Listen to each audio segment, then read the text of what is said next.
एक negative advisory, travel advisory को positive करने के लिए यही मोमेंट्स होते हैं।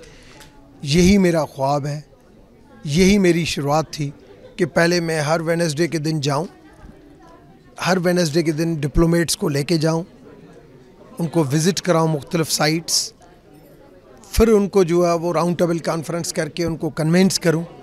आज इतने सारे ममालिक से यहाँ पे most vulnerable and vulnerable monks का यहाँ पे आना, स्कॉलर्स का यहाँ पे आना, मैं समझता हूँ मेरे ख्वाब की ताबीर जो है ना वो शुरू हो गई है। और जो शुरुआत की थी वो पौधा अब लग चुका है। तो आप देखेंगे कि जल्दी ये आपको बहुत ही बड़ा दरख्त नज़र आएगा। और आज शाम को जो PNCA के अंदर जो मैंने प्रोग्राम रखा है उसके अंदर मैंने एक पिक्चर शेयर की है। और ये कायद-ए-आज़म मोहम्मद अली जिन्ना का ख्वाब था, ये मेरा ख्वाब था।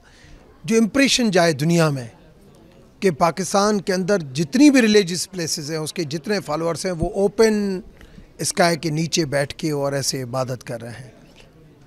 उनको कोई किस्म का डर नहीं है, कोई पैनिक नहीं है, कोई सिक्योरिटी इशू नहीं है।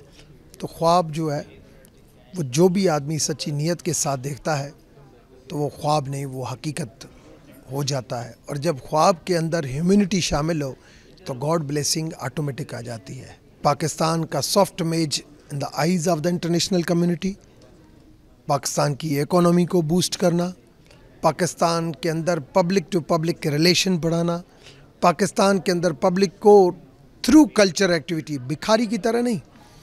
मैं बिल्कुल ये जो कभी जो है वो कहते हैं कि राशन खिलाओ, कभी कहते हैं ये दो, कभी कहते हैं फंड दो, नहीं।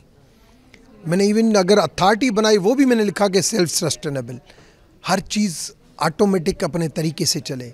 हर बंदे को पता चले कि मुझे जैसे अपने घर को चलाना है कमा के और घर को खिलाना है, इस तरीके से इस ओहदे को भी चलाने के लिए कमा के इस अहदे को चलाना है। तब विजनरी बंदा आएगा, वो काम कर सकेगा, नहीं तो आगे नहीं चल सकेगा।